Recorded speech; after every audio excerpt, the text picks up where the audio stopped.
Welcome everybody to this new topic about learners interlanguage. As we know, interlanguage is the process in which the learner use the L1 in combination with the L2 to create a new language.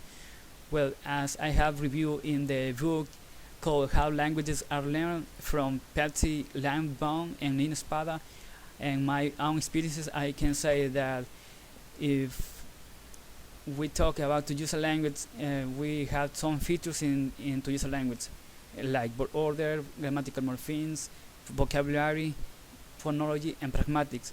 Well, one of these characteristics are going to be an obstacle for the learners to use the new language outside the classroom. Well, supposing that we are talking about learners that first language is Spanish and the second language that is going to learn is English, we can review that if in the word order, for example, the learner can say the house beautiful.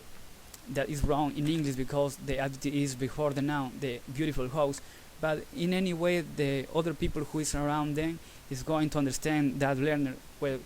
But what is important here is the vocabulary. If the learner doesn't know that that thing that is mean for he or for him or for her, the the word in her first language, he is going to make a misunderstanding for the people. For example, to say the ugly house or the house ugly, saying the contrary that he don't want to say. So vocabulary is too much important and could be an obstacle for the learner.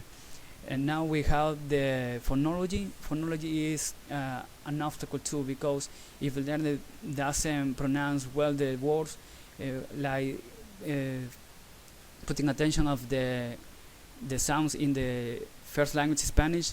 For example, in the word face, he could say face, and that is not a word in English. So to know a language is know the pronunciation of the words. So phonology is an obstacle too.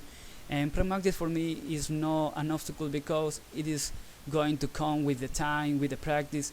It is in a proficiency level in a higher way, so it's not for me an obstacle.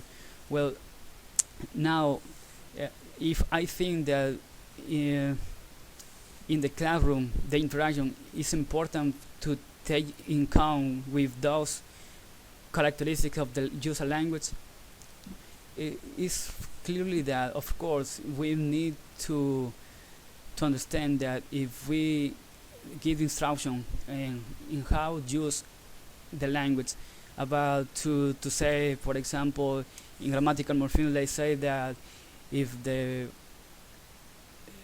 he or she, the learner, wants to say, I buy a toy maybe yesterday, even though the word order or the grammatical morphemes are not correct, they're going to have a good communication with the people around them outside the classroom. But it's important to obviously express with a correct grammar way. So for me, obviously, instruction and interaction are demonstrate the importance of these characteristics.